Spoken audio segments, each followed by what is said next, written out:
मातरम 5 का पंच में आप सभी का स्वागत है। मैं हूं आपके साथ दीपिका सिंघल। 5 के पंच में आज हम बात करेंगे दिन की 5 बड़ी खबरों की। सबसे पहले खबर में बात करेंगे बीजेपी के मिशन पश्चिमी यूपी की, जहां बीजेपी के दिग्गज मैदान संभाले हुए हैं। गृह मंत्री अमित शाह ने आज मथुरा में डोर टू डोर प्रचार किया। दूसरी खबर में बात करेंगे मनोहर पर्रिकर के बेटे उत्पल पर्रिकर की, क्योंकि गोवा के पूर्व सीएम दिवंगत मनोहर पर्रिकर के बेटे उत्पल पर्रिकर ने पणजी विधानसभा सीट से बतौर निर्दलीय उम्मीदवार नामांकन दाखिल कर दिया है। अब वो बीजेपी के खिलाफ चुनावी मैदान में उतरेंगे।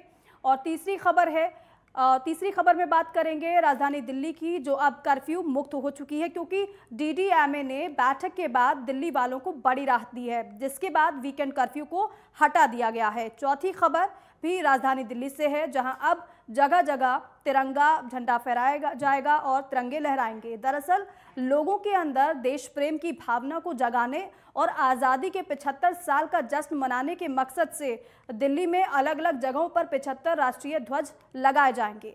पांचवी खबर में बात करेंगे देश में बढ़ते कोरोना संक्रमण को लेकर, जो कम होने का नाम नहीं ले रहा है। चलिए शुरुआत करते हैं। यूपी विधानसभा चुनाव के मद्देनजर गृह मंत्री अमित शाह मथुरा में चुनाव प्रचार करने पहुंचे। यहां उन्होंने बांके बिहारी मंदिर में दर्शन पूजन किए और इसके बाद उन्होंने एक छोटी सी सभा को संबोधित करते हुए अखिलेश यादव और मायावती पर जमकर निशाना साधा। अमित शाह ने कहा कि यूपी में योगी सरकार में माफियाओं पर कार्रवाई की गई है, गुंडा राज और माफिया राज खत्म किया गया है। रिपोर्ट देखिए। जाट लैंड पर खिलेगा कमल, रण साधने उतरे बीजेपी के चाणक्य। कृष्ण की नगरी में घर घर प्रचार।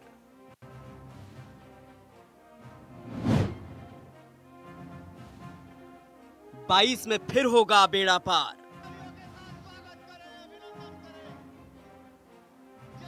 यूपी में चुनाव का बिगुल बज चुका है। मैदान में धुरंधर अपनी अपनी ताकत का एहसास करा रहे हैं। बीजेपी भी 22 के रण में पूरी ताकत झोंक रही है। बीजेपी के बड़े योद्धा मैदान संभाले हैं। एक संकल्प कर कर जाइए कि इस बार उत्तर प्रदेश में 300 पार वाली भारतीय जनता पार्टी की सरकार है। सबसे पहले पश्चिमी दुर्ग को भेदने की तैयारी चल रही है। इसके लिए वोटों का गणित साधा जा रहा है। पेंच जाट वोटों पर फंसा है, क्योंकि किसान आंदोलन और जयंत चौधरी के सपा में जाने के बाद जाट वोटर्स को लेकर बीजेपी का गणित थोड़ा गड़बड़ाया जरूर है, लेकिन बीजेपी के चाणक्य अमित शाह ने अब मोर्चा खुद संभाल लिया है। इसीलिए जहां बुधवार को उन्होंने जाट नेताओं से मुलाकात कर उनका समर्थन मांगा था, तो वहीं गुरुवार को वो खुद जाटों के गढ़ में उतर गए। मथुरा पहुंचकर सबसे पहले उन्होंने कान्हा के दर पर शीश झुकाया, पूजा अर्चना की, बांके बिहारी से 22 की जीत का आशीर्वाद मांगा और बांके बिहारी के दर पर हाजिरी लगाने के बाद शाह जनता के द्वार पर पहुंचे। घर घर जाकर बीजेपी को जिताने के लिए जनता का समर्थन मांगा। मथुरा में डोर टू डोर कैंपेन की शुरुआत करने के बाद अमित शाह ने प्रभावी मतदाता संवाद कार्यक्रम को संबोधित किया। उन्होंने कहा कि मैं 2022 के चुनाव में मथुरा के सभी बीजेपी उम्मीदवारों की जीत के लिए वोट मांगने आया हूं। इसके साथ ही उन्होंने कहा कि मथुरा की दिव्यता और भव्यता लौटाना हमारा संकल्प है। मथुरा की दिव्यता भव्यता लौटाना, उसकी आध्यात्मिक ऊंचाई को जरा भी कम करे बगैर उसको आधुनिक से आधुनिक तीर्थ स्थान बनाना, ये भारतीय जनता पार्टी का लक्ष्य।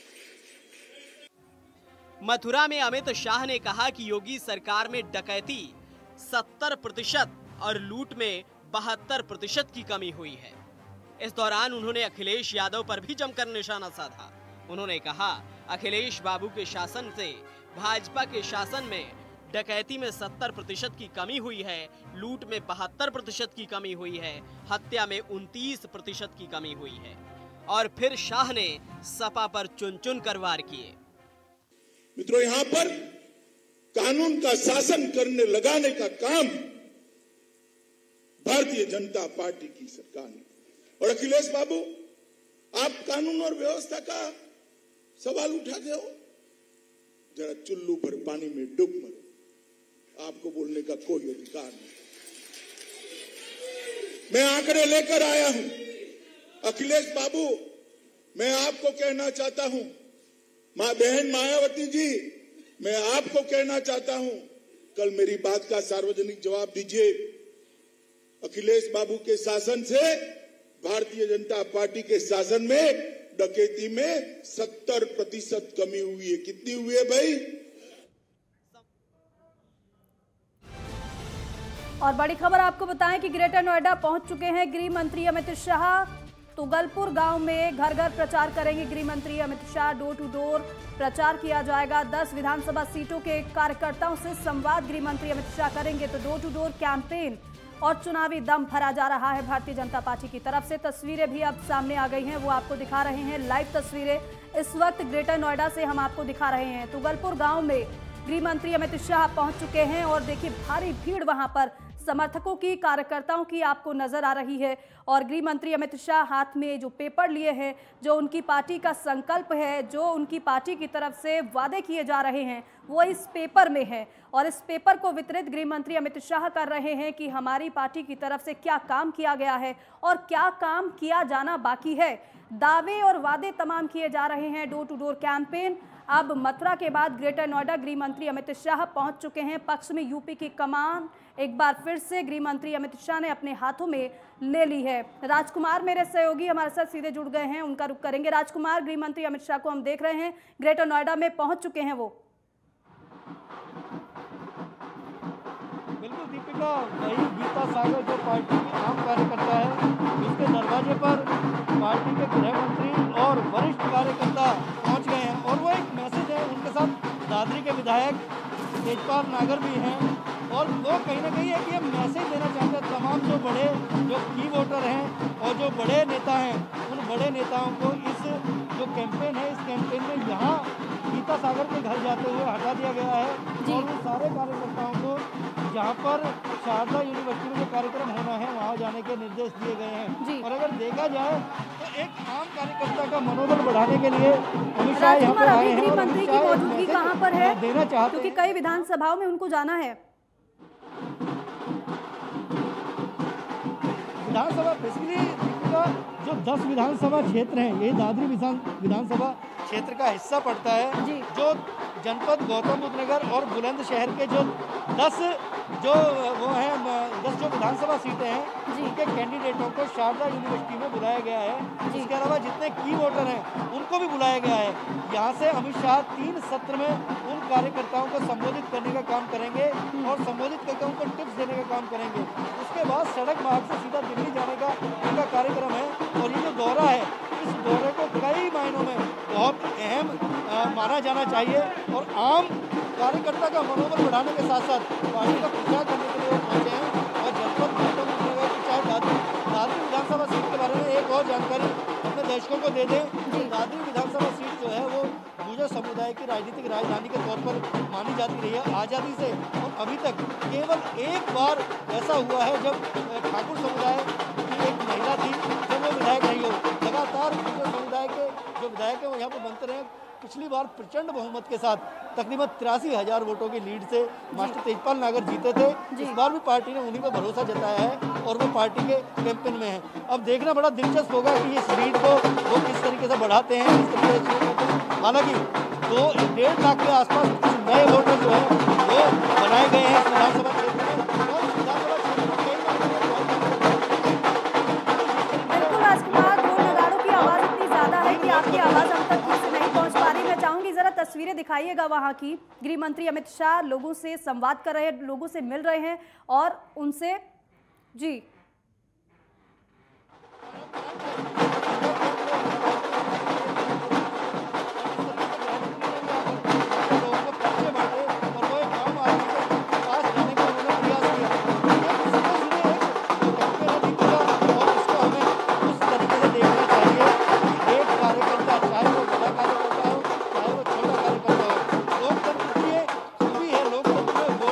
हमेशा वोट एक होता है, चाहे वो प्रधानमंत्री का हो चाहे वो आम नागरिक का हो। लेकिन भारतीय जनता पार्टी के कार्यकर्ता, अगर किसी पार्टी के कार्यकर्ता का मनोबल अगर अंडर करंट है तो निश्चित तौर पर वो जीत की तरफ। बिल्कुल राजकुमार, आप बता भी रहे हैं कि पिछली बार इस सीट से कमल खिला था और इस बार भी कमल खिलाने की कोशिश पूरी तरीके से भारतीय जनता पार्टी की है, लेकिन इस बार चुनौतियां भी कई हैं। कितनी बड़ी चुनौती आप यहां से देख पा रहे हैं? एक बार अपने सवाल को आप रिपीट करेंगे? जी राजकुमार, क्योंकि अब देखिए पिछली बार तो कमल खिला था इस सीट से, लेकिन इस बार भी कमल खिलाने की कोशिश है भारतीय जनता पार्टी की, लेकिन इस बार चुनौतियां एक नहीं है बल्कि अनेक हैं। ऐसे में इस सीट की अगर हम बात करते हैं तो कितनी बड़ी चुनौती यहां पर रहने वाली है? दीपिका, राजनीति संभावनाओं का खेल है और उसमें कहीं ना कहीं 403 विधानसभा सीटें उत्तर प्रदेश में हैं, जिसके पास प्रचंड बहुमत होगा। जिस तरीके से प्रचंड बहुमत की सरकार पिछली बार बनी थी, क्या होगा क्या नहीं होगा ये भविष्य के गणित में कहीं ना कहीं दबा हुआ है। 7 चरणों में चुनाव होने हैं, पश्चिमी उत्तर प्रदेश से चुनाव की बयार बहेगी और जिस तरीके से कहीं ना कहीं, क्योंकि एक रणनीति होती है चुनाव जब लड़ने के लिए, कोई कार्यकर्ता कोई नेता अगर रूट पर उतरता है, जिस तरीके से दुनिया की सबसे बड़ी पार्टी भारतीय जनता पार्टी को बनाया है, अगर इसको थोड़ा सा समझने का प्रयास करें और अपने दर्शकों को बताने का प्रयास करें तो पार्टी की जो रणनीति है वो कहीं ना कहीं पन्ना प्रमुख पर टिकी है। एक जो पन्ना होता है, जो वोटर लिस्ट का अगर एक पन्ने को हम देखें तो उसमें 50 वोट होते हैं और 50 वोट अगर एक तरह से उदाहरण के तौर पर देखा जाए कि ए वोटर जो है, उस ए वोटर को ये कहा गया है कि ये 50 वोट आपको पार्टी के पक्ष में मोल्ड करनी है और इसी से आपकी राजनीतिक हैसियत तय होगी। ये एक ऐसी बड़ी रणनीति का हिस्सा होता है कि तमाम चुनौतियों से निपटने की तैयारी पूरी है। अब देखना होगा कि जनता एक बार फिर से क्या भरोसा जताती है या फिर परिणाम अलग होंगे। शुक्रिया जानकारी के लिए और ये तस्वीरें हमारे दर्शकों तक पहुंचाने के लिए। वक्त हो गया छोटे से ब्रेक का, फौरन लौट रहे हैं।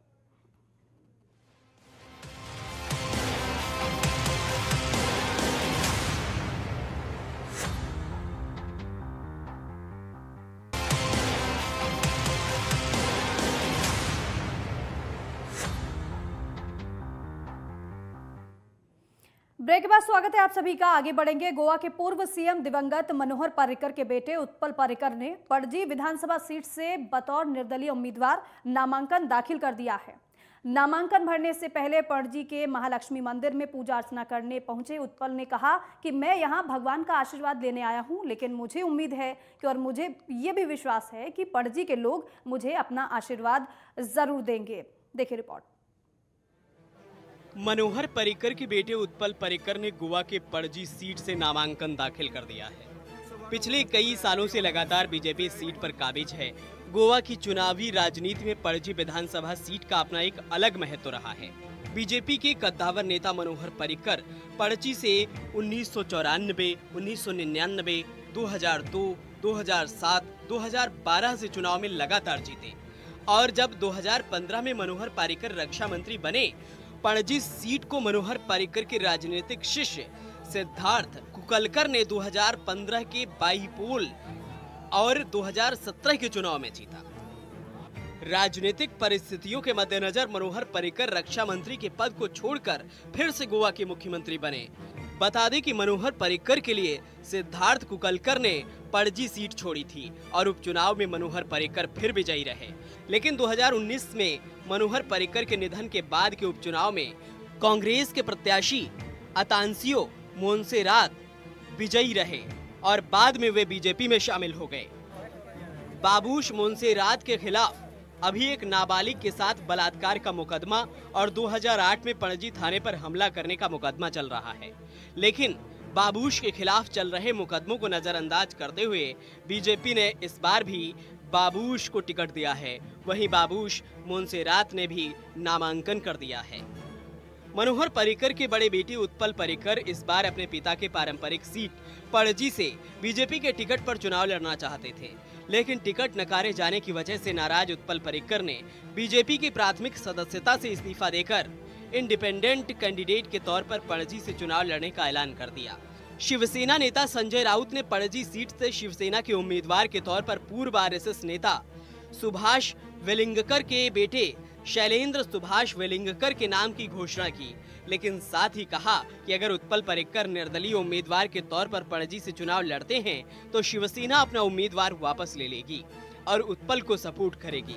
हालांकि उत्पल पर्रिकर के निर्दलीय उम्मीदवार के तौर पर पणजी से चुनाव लड़ने के फैसले पर तंज कसते हुए पणजी से बीजेपी उम्मीदवार बाबूश मुंशीरात ने कहा कि अगर आज मनोहर पर्रिकर जीवित होते तो इस बात से काफी दुखी होते कि उनका बेटा बीजेपी उम्मीदवार के खिलाफ लड़ रहा है। बीजेपी से इस्तीफा देने के बाद उत्पल पर्रिकर ने कहा था कि वे अपने पिता की तरह सिद्धांतों पर अडिग रहेंगे। वे वसूलों के साथ कोई समझौता नहीं करने वाले हैं।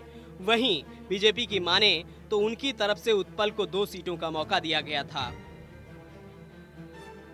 लेकिन उन्होंने पार्टी की बात नहीं मानी।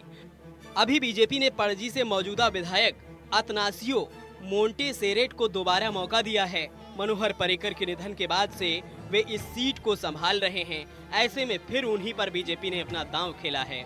वहीं अब देखना ये होगा कि पणजी सीट का सिकंदर कौन होगा। Desk report, network 10। और डीडीएमए ने बैठक के बाद दिल्ली वालों को बड़ी राहत दी है और कई बड़े फैसले लिए हैं, जिसके बाद वीकेंड कर्फ्यू को हटा दिया गया है। इस रिपोर्ट में जानिए कि किन किन पाबंदियों में राहत दी गई है। देखिए।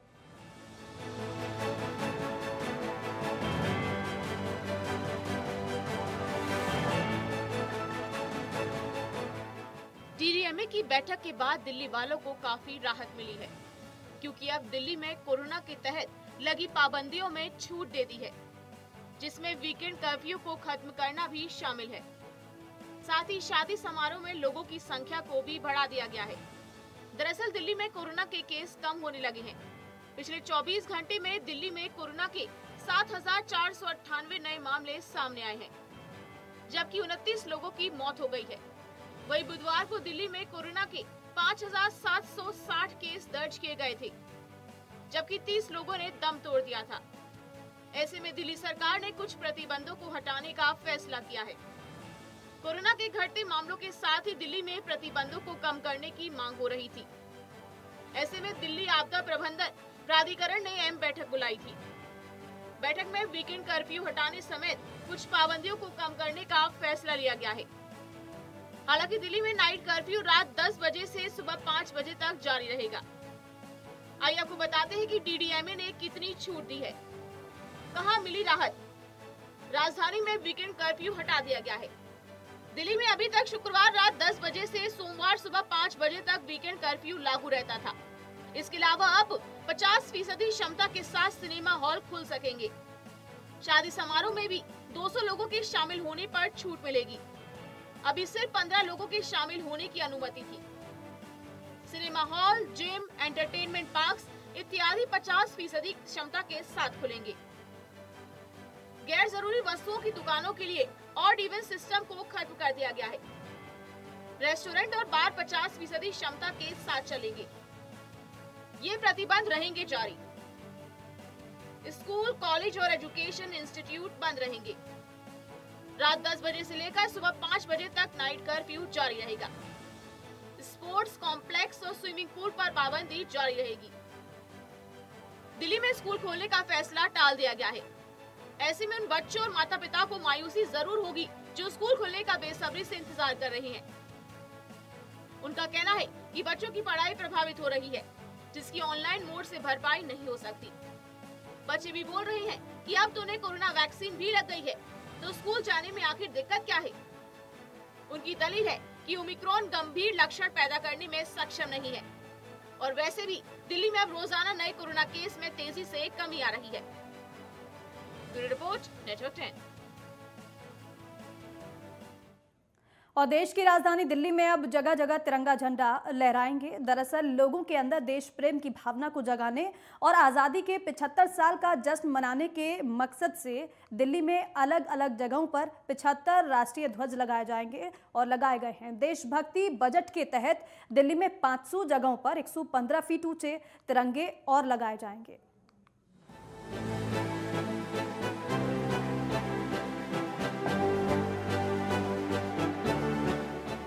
देश में आजादी की 75 साल का जश्न मनाया जा रहा है। इसी कड़ी में राजधानी दिल्ली में लोगों के अंदर देशभक्ति की भावना को बढ़ाने और आजादी के 75 साल का जश्न मनाने के लिए 75 अलग अलग जगहों पर विशाल तिरंगा झंडा फहराया गया। दिल्ली के मुख्यमंत्री अरविंद केजरीवाल ने ये तिरंगा झंडा फहराया। आपको बता दें कि दिल्ली के 75 जगहों पर जो राष्ट्रीय ध्वज फहराया गया है, इनकी सभी की लंबाई 115 फीट है। दिल्ली के सीएम केजरीवाल ने राष्ट्रीय ध्वज फहराने के बाद कहा कि वैसे तो 26 जनवरी तक प्रोजेक्ट पूरा करने का लक्ष्य था, लेकिन कोरोना के चलते इसमें देरी हुई। उन्होंने कहा कि अगले कुछ महीनों में दिल्ली के 500 जगहों पर ऐसे ही विशाल झंडे लगाए जाएंगे। आज 75 जगहों पर 115 फीट ऊंचे हमारे तिरंगे लगाए गए हैं। हम आज़ादी के 75 साल मना रहे हैं और उसी को ध्यान में रखते हुए आज 75 जगहों पर 115 फीट ऊंचे झंडे तिरंगे लगाए गए हैं। हमारा मकसद है फाइनली पहले फेज़ में पूरे दिल्ली में 500 जगहों पर ये झंडे लगाए जाएंगे। अगले कुछ महीनों के अंदर हमारा टारगेट तो था कि 26 जनवरी तक कर दें, लेकिन बीच में पोल्यूशन की वजह से और कई कारणों की वजह से, कोरोना की वजह से कंस्ट्रक्शन पे बैन लग गया था। अगले कुछ महीनों के अंदर सभी 500 जगहों पे 500 साइट्स के ऊपर ये तिरंगे लगा दिए जाएंगे। वर्तमान में दिल्ली में नई दिल्ली, कालकाजी, पड़पड़गंज, शकूर बस्ती विधानसभा समेत कुल 5 जगहों पर ये झंडे पहले ही लगाए गए थे। अब 75 झंडे और लगाए जाने से इनकी तादाद बढ़ गई है। सीएम केजरीवाल ने कहा कि इन तिरंगे झंडों को लगाने का मकसद यही है कि जितनी भी बार लोग इसे आते जाते देखें, उतनी बार उनको अपने राष्ट्र की याद आए और उनके अंदर देश प्रेम की भावना जगे। हमारा मकसद है कि दिल्ली में कोई भी अपने घर से बाहर निकले और दफ्तर के लिए जाए तो कम से कम 2-3 बार उसे दिन में तिरंगा ज़रूर दिखाई दे। जितनी बार हम तिरंगे को देखते हैं, हमारे अंदर एक राष्ट्र भक्ति की भावना जागती है, देशभक्ति की भावना जागती है। नॉर्मली अपनी ज़िंदगी जीते हुए हम इतने ज़्यादा उलझ जाते हैं अपने परिवार में, अपनी ज़िंदगी में, कि कई बार अपने देश को भूल जाते हैं, समाज को भूल जाते हैं। ये तिरंगा, जितनी बार एक आदमी, आम आदमी तिरंगे को देखेगा, ये तिरंगा उसे देशभक्ति की याद दिलाएगा, उसे देश की याद दिलाएगा। बता दें कि दिल्ली सरकार ने देशभक्ति बजट के तहत दिल्ली में 500 जगहों पर 115 फीट ऊंचा तिरंगा झंडा लगाने का प्रस्ताव बनाया है। इस प्रस्ताव के तहत दिल्ली की 5 विधानसभाओं में 5 जगहों पर पिछले साल अगस्त में पायलट प्रोजेक्ट के तहत तिरंगे झंडे लगाए गए थे। अब 75 झंडे और लगाए गए हैं और आने वाले वक्त में इनकी संख्या 500 के पार होने वाली है। इन सब के लगने के बाद दिल्ली देश में इकलौता ऐसा इलाका होगा जहां इतनी बड़ी संख्या में विशाल तिरंगे झंडे लगे होंगे। दिल्ली के सीएम ने साफ कहा है कि इसको दिल्ली में 15 अगस्त तक 500 जगह लगाने का उनका टारगेट है। तो वहीं दिल्ली के डिप्टी सीएम मनीष सिसोदिया की विधानसभा में आज ये झंडे 4 जगह लगाए गए हैं और जिसको 115 फीट ऊंचे झंडे लगाकर दिल्ली में कहीं ना कहीं दिल्ली सरकार ये दिखाना चाह रही है कि आज़ादी का जो रंग है वो तिरंगे को वो हर जगह दिखाएगी और दिल्ली में 500 जगह उनका लगाने का ये टारगेट है। नेटवर्क 10 दिल्ली।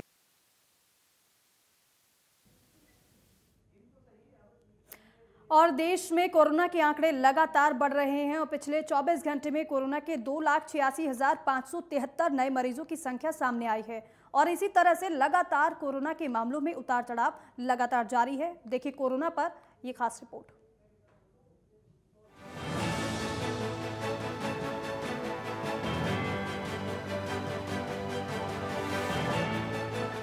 भारत में कोरोना की तीसरी लहर का प्रकोप जारी है। हर दिन कोरोना के चौंकाने वाले आंकड़े दर्ज किए जा रहे हैं। देश में जहां एक दिन में कोरोना के 2,86,000 से ज्यादा मामले देखे गए, वहीं कोरोना से मरने वालों की संख्या 573 रही। वहीं बात अगर बुधवार की करें तो देश भर में कोरोना से करीब 630 लोगों की मौत हुई थी।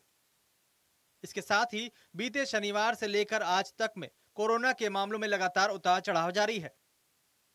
इसके साथ ही भारत में अभी तक कोरोना से कुल 4,03,71,317 संक्रमित हो चुके हैं और 4,91,701 लोगों की मौत भी हो चुकी है, जबकि देश में अभी तक 3,76,65,980 लोग कोरोना से रिकवर हो चुके हैं। देश में बढ़ते कोरोना को देखते हुए अगर बीते शनिवार से अभी तक की बात करें तो मरीजों का आंकड़ा 4 लाख के अंदर रहा। वहीं मृतकों की संख्या 600 पार कर गई। देश भर के कोरोना आंकड़े पहले के मुकाबले कम दर्ज हुए, लेकिन अभी भी कई राज्यों में स्थिति भयावह बनी हुई है। आपको बता दें कि पिछले 24 घंटे में केरल में 49,771 नए मामले दर्ज किए गए, तमिलनाडु में 29,976, दिल्ली में 5,760, राजस्थान में 13,049, आंध्र प्रदेश में 13,819, उत्तर प्रदेश में 10,876, मध्य प्रदेश में 9,966 नए मामले दर्ज किए गए। देश में कोरोना के बढ़ते मामलों की वजह से सख्ती बढ़ाई गई थी, लेकिन जिन राज्यों में कोरोना में कमी आई है, वहां की राज्य सरकारें कोरोना नियमों में थोड़ी राहत दे रही हैं। वहीं दिल्ली सरकार ने भी कोरोना के आंकड़ों में कमी देखते हुए दिल्ली से वीकेंड कर्फ्यू हटा दिया है। हालांकि अभी भी नाइट कर्फ्यू अगले आदेश तक जारी रहेगा। इसके साथ ही दिल्ली में 50% क्षमता से रेस्टोरेंट और बार खुल सकेंगे और शादी समारोह में 200 लोगों के शामिल होने की इजाजत दी गई है। भारत में कोरोना की तीसरी लहर हावी होने के साथ ही कोरोना से बचाव कार्य और वैक्सीनेशन युद्ध स्तर पर जारी है। इसके साथ ही बच्चों की वैक्सीनेशन भी तेजी से जारी है। Bureau report, network 10।